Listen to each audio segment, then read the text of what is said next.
So, this shit actually solved one of my problems. 'Di ba naka MacBook Pro ako right now? And then, yung Apple ecosystem nito is, ano ba tawag dito? Lock mismo sa iOS, iPadOS, tsaka iOS mismo. So, the only solution para mag-transfer ng files is through local send. So, papakita ko sa inyo.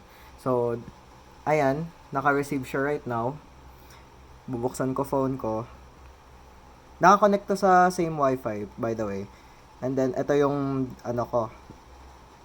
yung nearby devices ko. Wait. Connect lang ako sa same network. And then,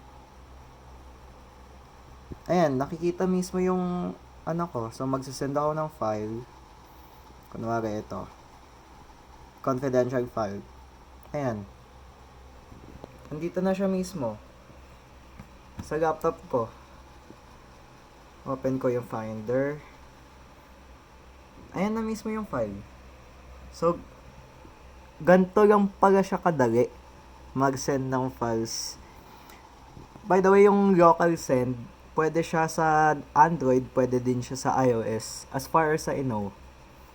Pero, accessible siya para sa lahat. Except dito. Kasi, it's an outdated version na kasi ng iOS, which is naka-iOS 10 right now.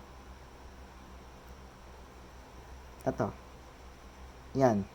iOS 10.3.3. Kaya hindi siya supported ng local send. So, ayun lang.